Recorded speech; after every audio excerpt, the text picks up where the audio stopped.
muitas vezes perdemos o sono e não entendemos. É o teu Espírito Santo nos chamando para orar.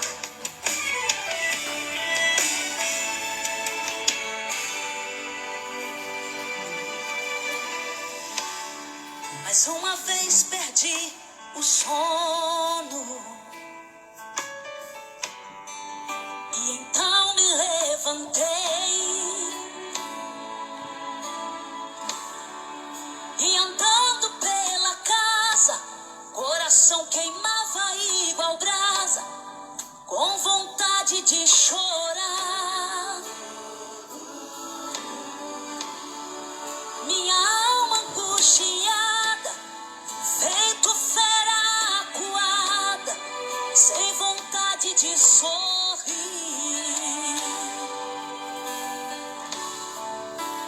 Uma voz ouvi e então entendi que o Espírito Santo me dizia assim: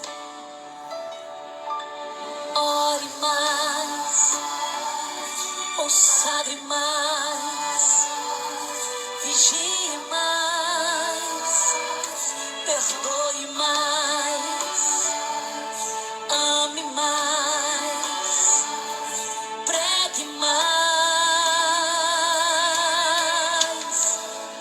Ajoelhei e orei, naquele momento eu senti a presença de Deus me envolvendo, o céu inteiro gritando dentro de mim.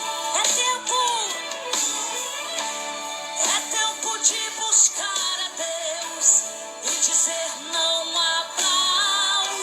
É tempo de se humilhar e viver o sobrenatural.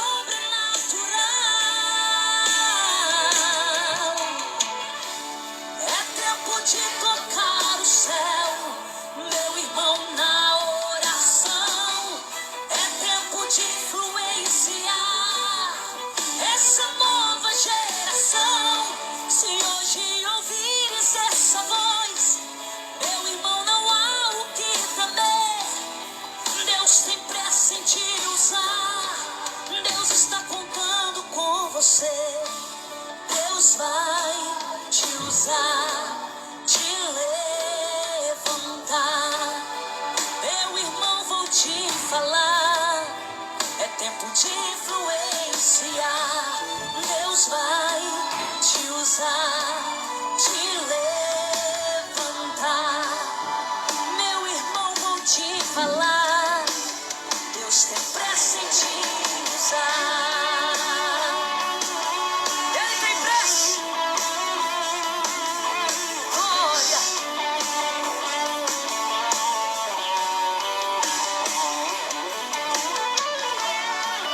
Aleluia. Fala nosso coração, Jesus.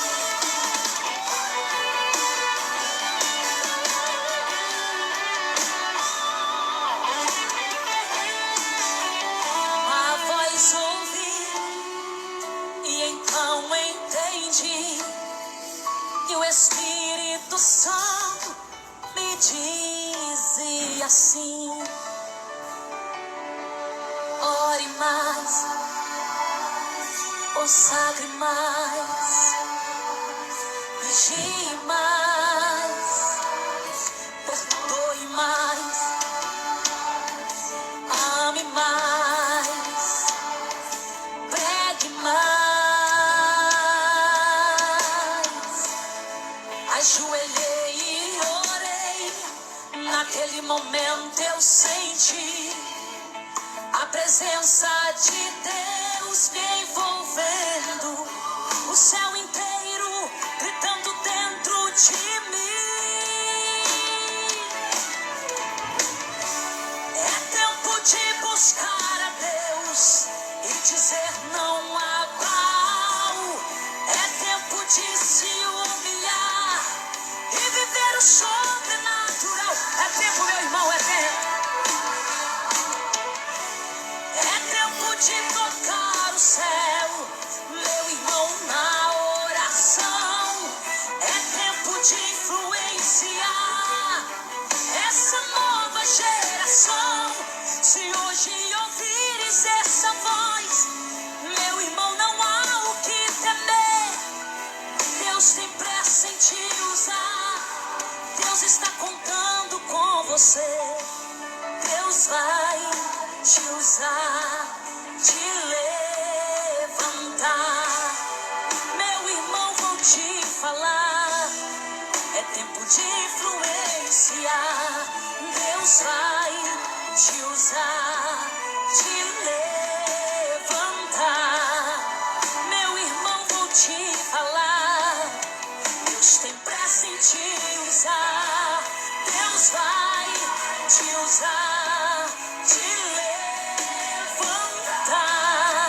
Meu irmão, vou te falar. É tempo de influenciar. Deus vai te usar, te levantar. Meu irmão, vou te falar. Deus tem pressa em te usar. Ele tem pressa em te usar. Ele está contando com você.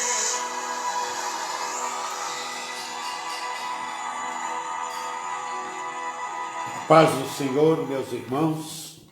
Para mim é um prazer muito grande, uma alegria muito grande estar com vocês mais uma vez nessa live que nós transmitimos aqui do nosso lar, onde nós compartilhamos a palavra de Deus e sempre temos procurado de Deus uma palavra a respeito da nossa nova vida com o Senhor Jesus. As duas lives anteriores nós falamos a respeito da vida eterna, a respeito da salvação, e isso é muito importante, porque muitos cristãos, eles ainda não se conscientizaram do que realmente é a salvação.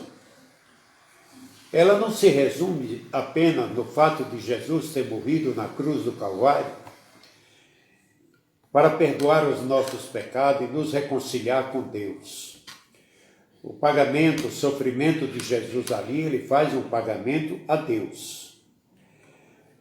Todo sofrimento foi causado por causa do nosso pecado. E o pai do pecado é Satanás. Então, e nós pecamos contra Deus, porque o pecado de Satanás foi contra Deus. A rebelião que ele teve, e ele trouxe essa rebelião para a terra, iniciando no ser humano, lá no Jardim do Éden. E então Jesus precisou morrer para nos reconciliar com Deus. Reconciliados com Deus, é que nós, ao aceitarmos Jesus como nosso Salvador, nós passamos então a ser salvos, a termos a salvação. E todo crente verdadeiro, ele preocupa-se e empenha-se no seu desenvolvimento espiritual. Ele não vai para o céu, mas ele fica aqui na terra. Mas há um desenvolvimento espiritual na vida dele, que ele começa, então, a ser uma pessoa dedicada à obra do Senhor. Isso aconteceu com o apóstolo São Paulo. O apóstolo São Paulo era um religioso, um homem que acreditava que estava fazendo todas as coisas corretamente, mas para alcançar a salvação no cumprimento da lei, ele até então não tinha encontrado ainda uma saída concreta, uma saída que lhe desse a garantia absoluta de vida eterna. E foi no encontro dele com Jesus que ele recebeu a certeza da vida eterna. E Paulo, aqui na carta aos Filipenses, no capítulo 2, do verso 12 ao verso 18, quero fazer uma leitura com vocês aqui, e ele, após exortar os irmãos de Filipe para uma vida de união, para uma vida de humildade e serviço, seguindo o exemplo de Jesus, que foi humilde, foi um serviçal, o apóstolo motiva os crentes de Filipe ao desenvolvimento da salvação. Não é aperfeiçoar a salvação, mas é começar a assumir os processos, o procedimento que a salvação vai nos oferecer. Então nós começamos a ter o conhecimento disso. Ele diz que assim, pois, amados, como sempre obedeceste, não só na minha presença, porém muito mais agora na minha ausência, desenvolvei a vossa salvação com temor e tremor. Tá?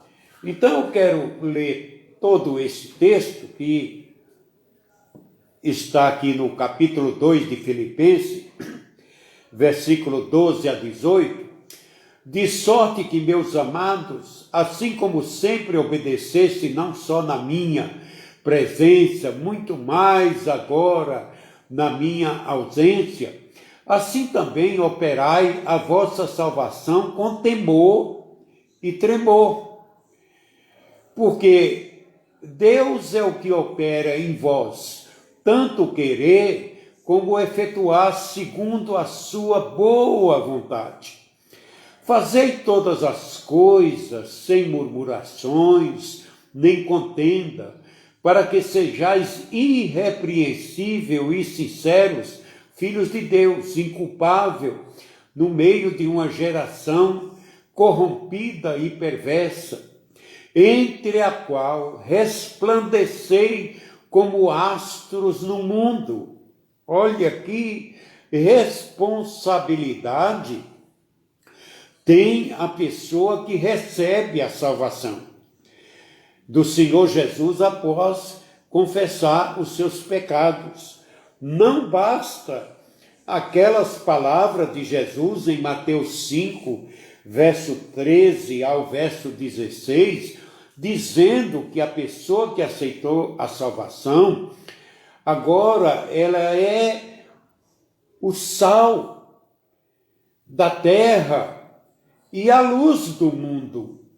Ou seja, são pessoas que estão vivendo neste mundo não para viver como eram anteriormente, mas para serem pessoas que tragam um tempero ao grupo aonde ele se alojar, aonde ele trabalhar, aonde ele estudar, aonde ele conviver. Então ali ele é um representante que vem trazer o sabor divino, que vem trazer as coisas divinas, e é uma luz, é um farol. E aqui o apóstolo está dizendo para resplandecer como astro.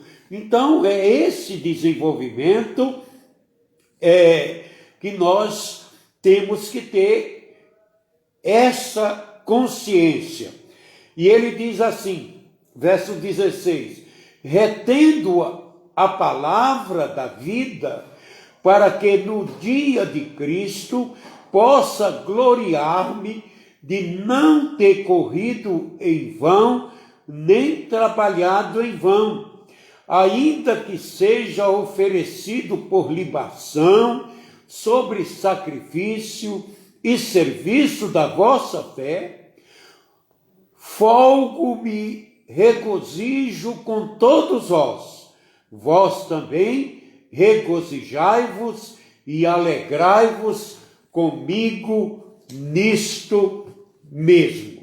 Ora, nós que fomos salvos pelo Senhor Jesus Cristo, nós que temos agora conosco uma palavra garantida, como observa aqui o apóstolo, ele faz uma conexão deste parágrafo com o parágrafo anterior.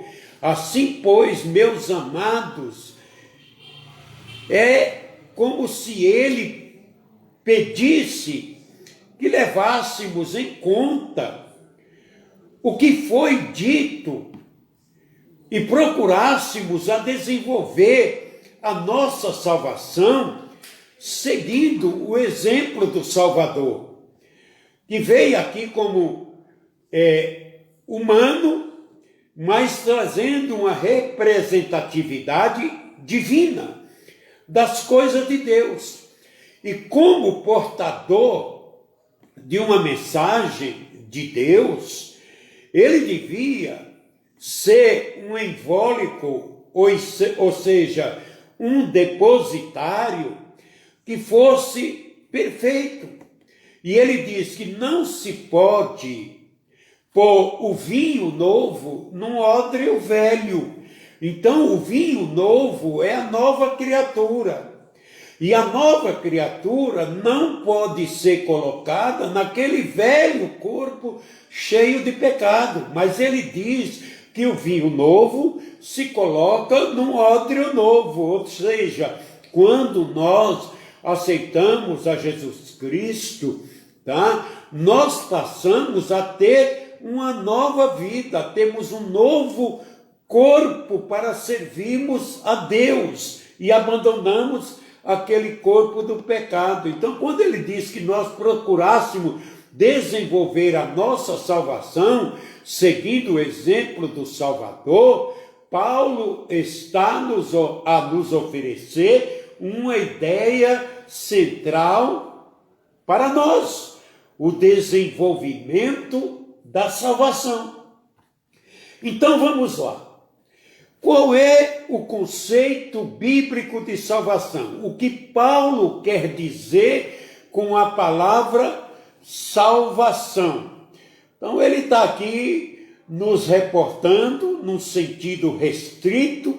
A salvação é a redenção de Deus que acontece no dia da nossa conversão, no dia que nós nos convertemos.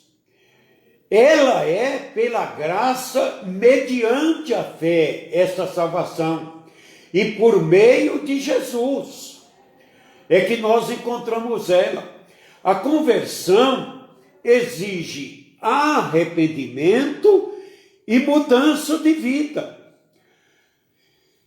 Eu fui salvo por Deus no dia em que aceitei Jesus como Salvador.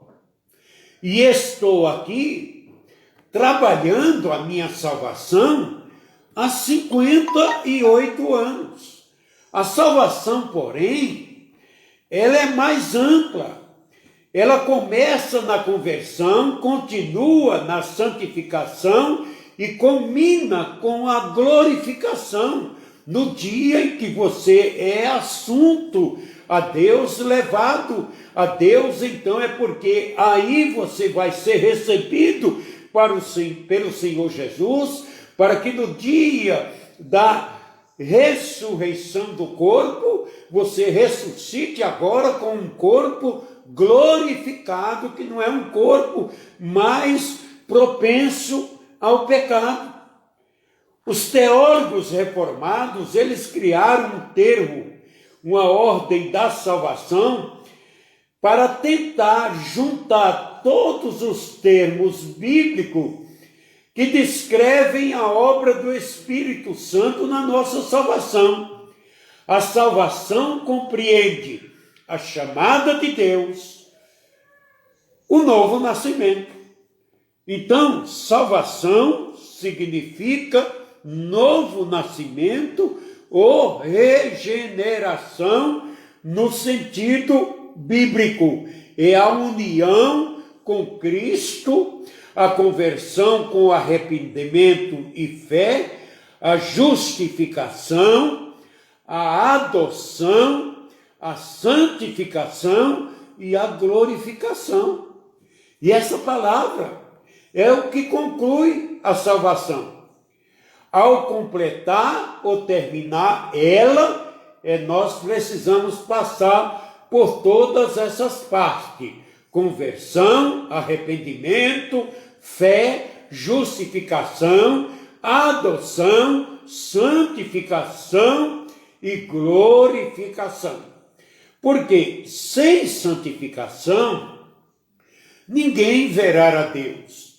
E só se santifica a pessoa que se separa do pecado e procura viver uma vida com Deus. Tá? Paulo aqui está incentivando os cristãos a continuar no propósito que tem com Deus.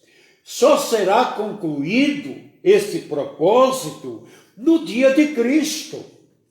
Então, o que eu quero nesta noite enfatizar é que a salvação não é como um cartão ou um ingresso para um evento importante que você recebe antecipadamente do dia da festa e você guarda ele e só vai utilizar no dia que você for na festa. Não, a salvação ela precisa ser seguida destas coisas que eu te falei: conversão, arrependimento, fé, justificação, adoção, santificação para entrar na festa.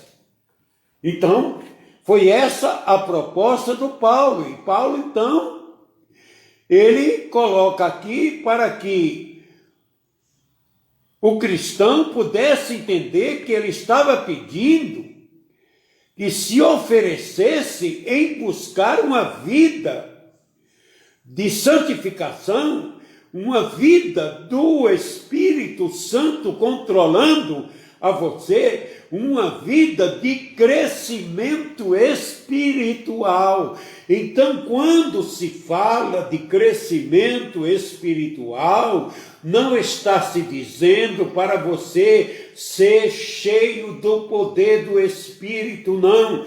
É para você ter uma vida completa de arrependimento, de conversão, de fé, justificação, adoção, santificação. E isso você vai procedendo a isso aqui na terra. Muito bem? Segundo passo é que nós aprendemos que a salvação compreende uma obra que se inicia na conversão e termina na glorificação. Ela não pode ser parada, ser estagnada. O apóstolo diz em Filipenses: aquele que começou em vós a boa obra, ele aperfeiçoará. E a obra que ele aperfeiçoará em nós é esse passo a passo. Outra coisa, nós aprendemos que desenvolver é pedir e lutar para que Deus complete a sua obra em nós. Então é pedir a ajuda de Deus para nós realmente sermos uma nova criatura, deixarmos as coisas velhas e ligarmos nas coisas novas, certo? E também nós aprendemos que precisamos de desenvolvimento espiritual. Nós precisamos desenvolver. Não é ficar parado e aguardando o dia da morte porque tem a salvação. Não. Você precisa se desenvolver espiritualmente. Deus vai te dar graça através do Espírito Santo. Então aqui, Paulo, ele diz o seguinte: para desenvolver a nossa salvação, ele apresenta 3 razões bíblicas para o desenvolvimento da nossa salvação. Primeiro, ele coloca obediência a Deus. É obedecer. Paulo declara: assim pois, amados meus, como sempre obedeceste, não só na minha presença, porém muito mais na minha ausência, desenvolvei a vossa salvação com temor e tremor. Desenvolver a salvação é um ato de obediência a Deus. Deus quer que cresçamos em tudo. Nós vamos crescer para Deus em tudo. No conhecimento de Deus, na santificação a Deus e na fé a Deus. E a obediência não deve ser motivada pela presença ou a ausência do pastor, do presbítero, do obreiro, não, da esposa, do pai, da mãe, não.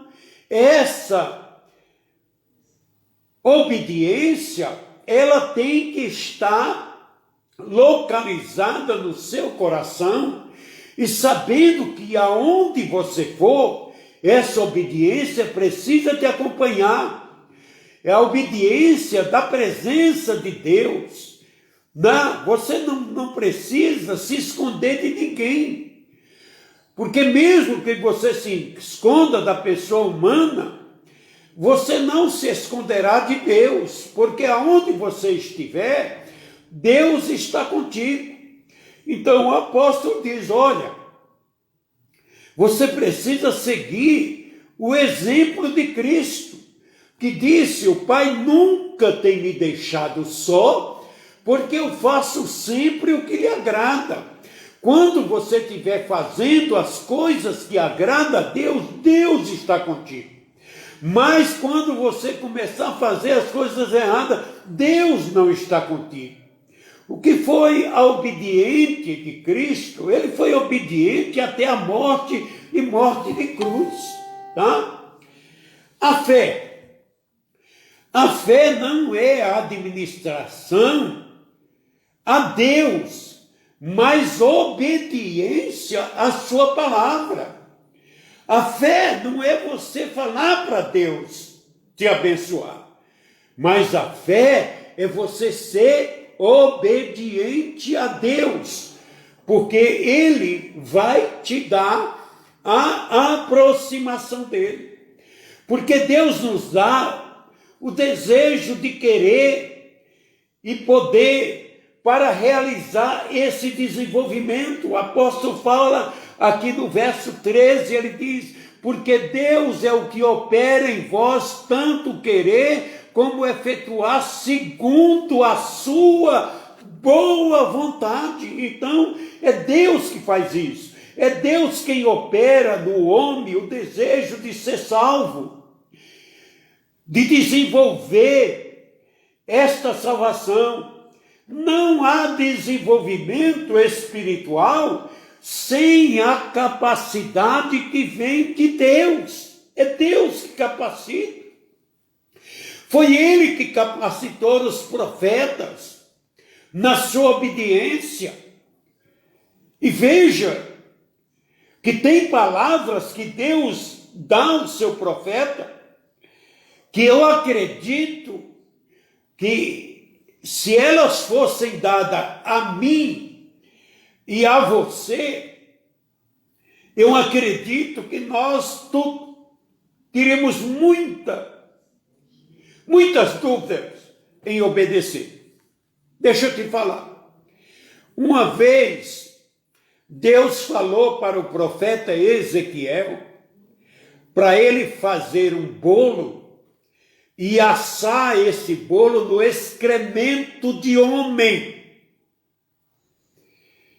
E o profeta obedeceu.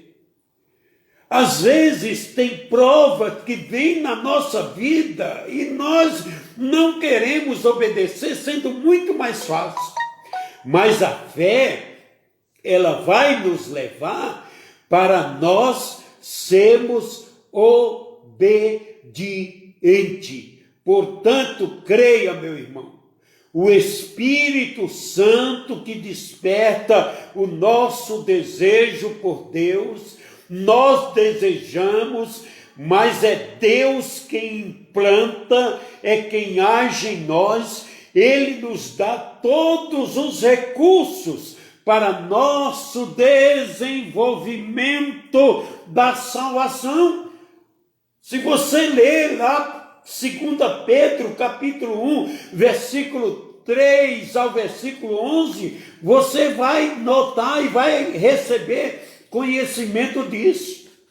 Porque Deus, o nosso desenvolvimento, por que Ele quer? Ele quer, é uma expressão segundo a sua boa vontade, significa a concretização do seu propósito na minha vida e na sua vida. Este é o propósito de Deus para cada cristão, ser um cristão desenvolvido. Aleluia! Deixa eu te falar uma coisa.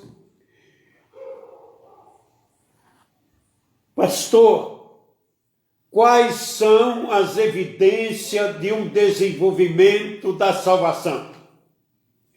Deixe-te dizer, o desenvolvimento espiritual na vida do crente, em primeiro lugar, o crente é reverente, respeita Deus. Volte um pouquinho. Versículo 11, no capítulo que estava lendo. Toda língua confesse que Jesus é o Senhor para a glória de Deus Pai. Isso é reverência, isso é respeito, isso é temor. A expressão temor e tremor indica reverência, respeito, o temor de ofender a Deus. A pessoa tem medo, tem temor de pecar para não ofender a santidade de Deus. Hebreus 12, 28 também significa confiança e humildade. Respeitar que Deus é superior e que Ele é santo. O desenvolvimento espiritual, ele acontece quando a reverência é santa. Não é aquele silêncio mortal, não é o silêncio, Deus está no templo, ninguém se mexe, ninguém fala, não! É a reverência aqui no coração, é o respeito a Deus aqui no coração. O crente reverente, ele respeita sempre a Deus, ele sempre vai saber que Deus é santo e que ele precisa ser respeitado, e esse desenvolvimento acontece com a reverência santa, em santidade. Outra coisa, o crente faz tudo sem murmuração. Olha o verso 14. Fazei todas as coisas sem murmurações, nem contenda. Todas as coisas que você vai fazer para Deus. A murmuração é a música do inferno. Crente que murmura é o crente que está entoando o cântico entoado pelos israelitas lá no deserto, que trouxeram grandes transtornos para ele, os quais não agradaram a Deus, ao Deus verdadeiro.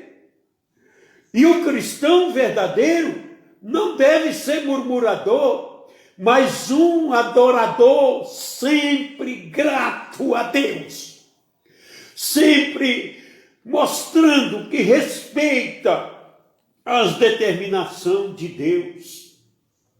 Mais um ponto da evidência do desenvolvimento.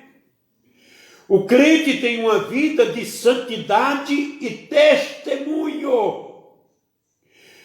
A palavra irrepreensível, sincero, inculpável, em meio a uma geração pervertida e corrupta, destacam a vida de pureza e testemunho do cristão. Por onde você passa, as pessoas vão dizer como aquela sunamita falava para o marido, quando Eliseu passava: ali vai um homem de Deus, ali vai uma mulher de Deus, porque isso é evidência do desenvolvimento do cristão, o desenvolvimento da salvação. As pessoas passam a considerar como uma pessoa de Deus. Mais uma coisa, o crente se sacrifica alegremente por Deus, pela obra do Senhor. Veja o verso 17. Ainda que seja oferecido por libação sobre sacrifício e serviço da vossa fé, folgo e me regozijo com todos os olhos. Então é o crente que faz a obra de Deus sem murmuração, sem reclamação, sem achar justificação, sem querer trocar aquilo que é de Deus pelas coisas do mundo. Então isso é um conselho de alguém que foi transformado, de alguém que estava vivendo uma vida com Deus, uma vida próxima de Deus, destacando pela vida de pureza e de testemunho. Paulo se alegra pelo fato da sua vida ser oferecida ou gasta em prol da obra de Deus. A oferta enviada pelos filipenses a Paulo revela que os recursos empregados em missões são sacrifícios agradáveis a Deus. Então, quando você contribui com a igreja de Deus para que sua obra seja mantida, você está dando um testemunho de que você tem interesse pela obra de Deus, que a obra de Deus cresça. Quando você fecha a mão e você não contribui, não devolve à igreja, não devolve para o Senhor aquilo que é dele, você está sendo um crente nanico, você não cresce, você não desenvolve, você não mostra transformação nem mudança, porque isso faz parte daqueles que caminham para a santificação. O verdadeiro cristão alegra-se em servir o Senhor. Assim vós também, pela mesma razão, alegrai-vos, congratulai-vos comigo. É o rogo do apóstolo no verso 18. Ele diz: vós também regozijai-vos e alegrai-vos comigo. Por isso mesmo, aleluia. Por quê? Porque você está fazendo as coisas corretas com Deus. Agora, Deus, Ele não nos chamou para essa mudança sem nos oferecer instrumentos de Deus para nosso desenvolvimento. Olha, você tem um instrumento aí nas tuas mãos, ou talvez na tua estante, ou talvez no teu criado mudo, ou quem sabe em um lugar qualquer, que você não dá muito valor para ele, mas esse é o instrumento principal para você atingir todas essas mudanças que a palavra de Deus requer que você tenha. Então, é a palavra de Deus que está aí na sua mão. E Paulo liga o assunto do desenvolvimento da salvação espiritual ao trabalho pastoral. Ele sabia que a maior ameaça espiritual para uma igreja é os falsos pastores, aqueles que vêm trazendo as coisas fora da palavra de Deus. São esses que estão surgindo com as novidades, os falsos mestres, os falsos líderes espirituais. Eles estão presentes de forma dissimulada na igreja. Há várias exortações na Bíblia contra esses falsos mestre contra esses falsos crentes, e vocês precisam analisar a palavra. Está em Mateus, está em Colossenses, está em 1 Timóteo, está em Tito, está em 2 Pedro, está em 1 João. Paulo recomenda cuidado aos Filipenses, no capítulo 3 e no verso 2, você vai ler isso, o texto do capítulo 2, do verso 19 ao verso 30, aparecem 3 homens, Paulo, Timóteo, Epafrodito, 3 homens com um único desejo: servir bem a Cristo em sua igreja. São 3 líderes espirituais, exemplares, que desejam o bem da obra de Deus e o desenvolvimento espiritual dos irmãos. É isso, meus queridos, que a palavra de Deus nos traz, para que nós entendamos que não é para nós acharmos que pelo fato de termos aceitado Jesus, ter sido batizado, ter sido selado com o Espírito Santo, não, o Espírito Santo não vem na minha vida nem na sua vida para te enfeitar ou para te dar um dom. Não, o Espírito Santo veio para te dar condições de mudança de vida, de viver uma vida de santidade. Paulo, a palavra diz que não sabeis que você é o templo do Espírito Santo e que Deus mora em você, e você não pode destruir esse templo, e você destrói quando você não cresce, quando você não obedece, quando você não é reverente, quando você não é compromissado, quando você não é uma pessoa que lida com cuidado com as coisas de Deus. Você quer fazer de qualquer jeito, mas lembre-se, a palavra de Deus diz que maldito é aquele que faz a obra do Senhor relaxadamente. A obra de Deus tem que ser feita com amor, com cuidado, com reverência e com temor, porque é para Deus, e Deus está contemplando essas coisas nas nossas vidas.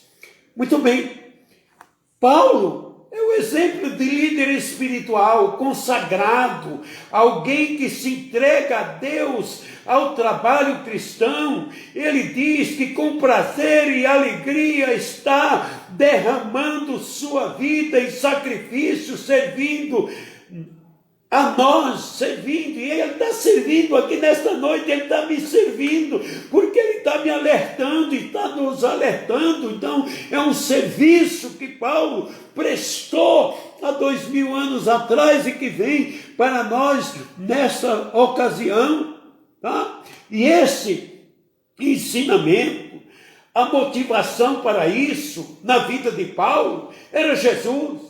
Paulo é impulsionado a oferecer sua vida, assim como Jesus ofereceu e entregou a sua vida por nós. Paulo está oferecendo e entregando a vida pelas igrejas que ele fundou, que ele mantinha, que ele ensinava.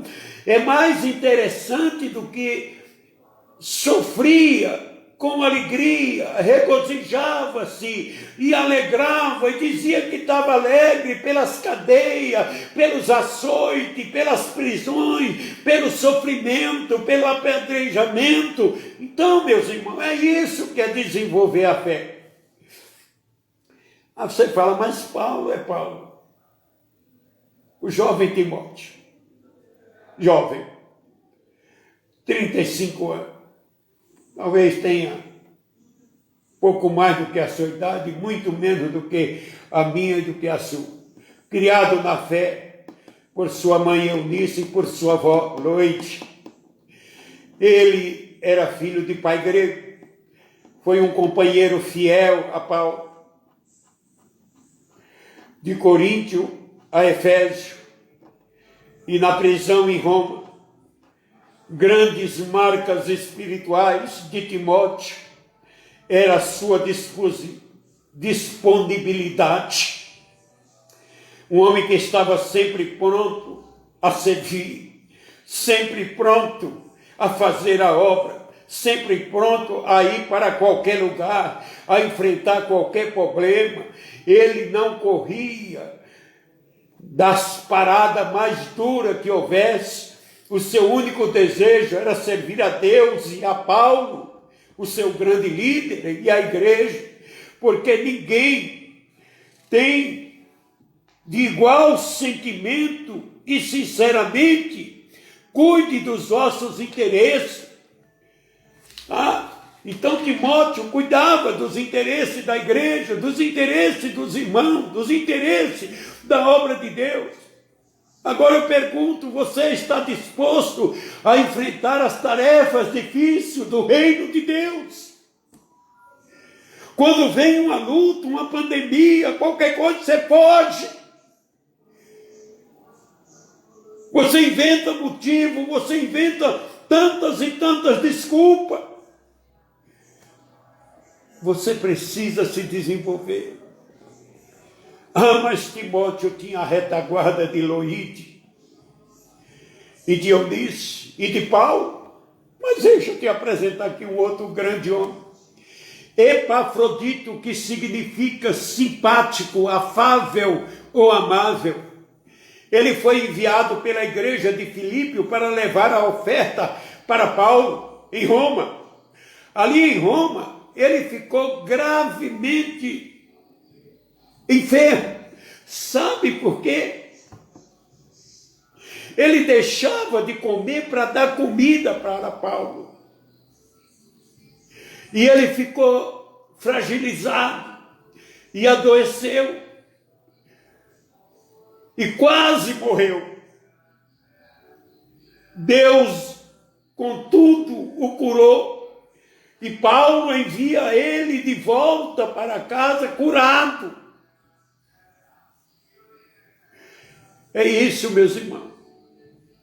E Paulo, falando a respeito dele, diz que Epafrodita é o irmão, unido a ele pela fé, é cooperador, unido a ele pelo trabalho, é companheiro de luta ou de armas, unido a ele na batalha espiritual. E com respeito à igreja de Filipe, Epafrodito foi um apóstolo ou um enviado oficial com o objetivo de atender às necessidades de Paulo. A grande marca espiritual de Epafrodito foi sua disposição de morrer pela causa de Cristo ou dar a sua vida pelos irmãos. Isso é crescimento, meus irmãos. Isso é crescimento. E nós precisamos atender a isso. Sabemos que as coisas estão difíceis. Mas você que faz parte do corpo de uma igreja, você que aceitou ser um obreiro, um cooperador, você que aceitou a servir a Cristo, seja no ministério que for, desde o mais simples ao mais humilhante, saiba de uma coisa, que Deus é glorificado através da tua vida e do teu crescimento. Eu quero orar por você nesse instante, pedir a Deus que por compaixão Ele esteja visitando a tua vida. Meu irmão, obreiro, procure lutar para que lá na tua lápide venha aquela frase: combati um bom combate, acabei a carreira, guardei a fé. Agora, só me resta a coroa que o justo juiz dará, não somente a mim, mas a todos quantos forem fiéis até o fim. Oremos.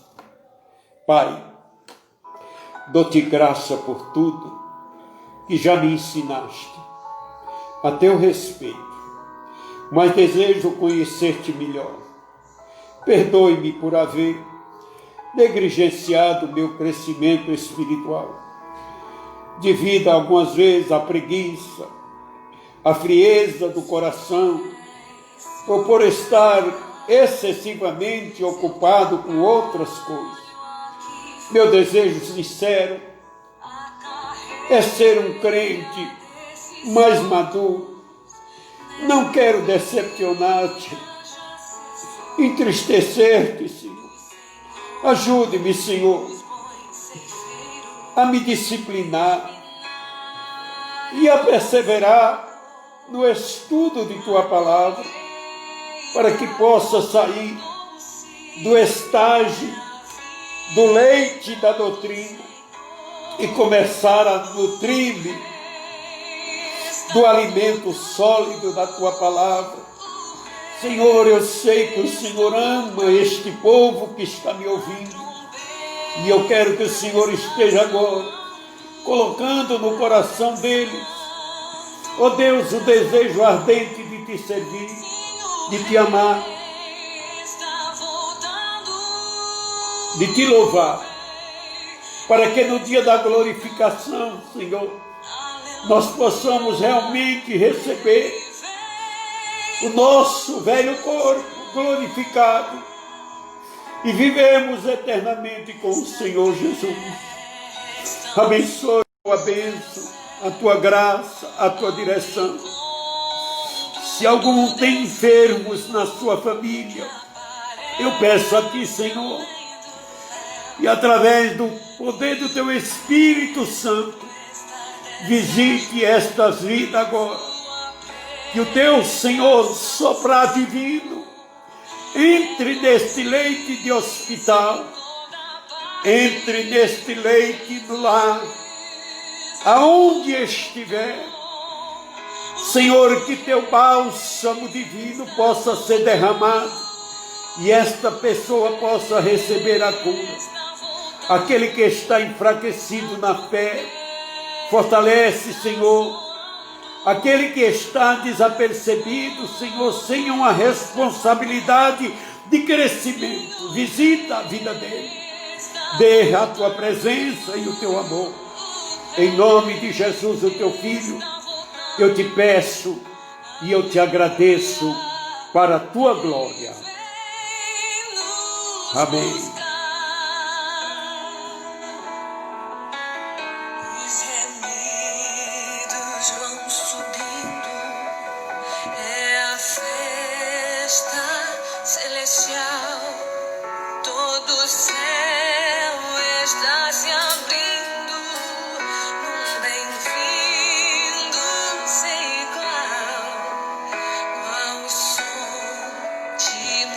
Oh, meu Deus,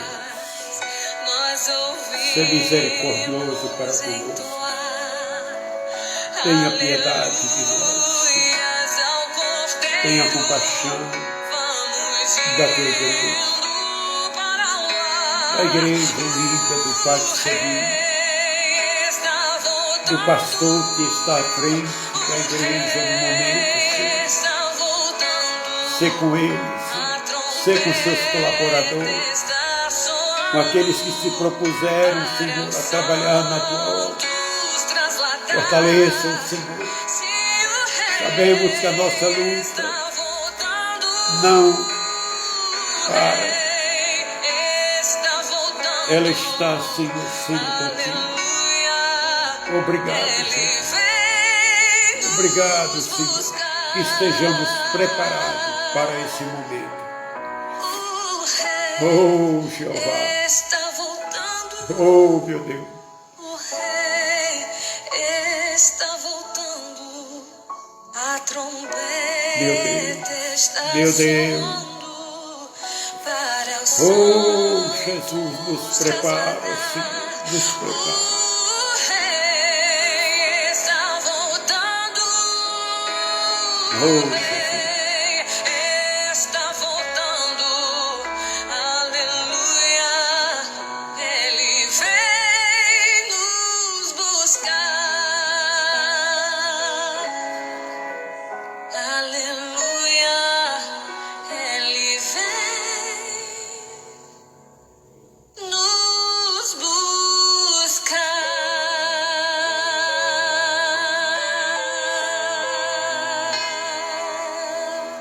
Domingo, às 18h30, tem o culto presencial na Igreja Unida de Parque Sevilha, na Rua Málaga, 65.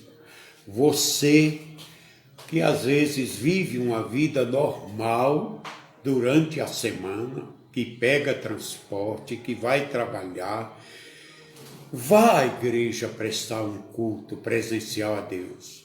Você que está no grupo de risco, que não tem saído de casa, o culto será transmitido online. Você receberá a palavra, você terá comunhão com Deus. Que o Senhor possa te abençoar e te guardar. Em nome de Jesus. Amém.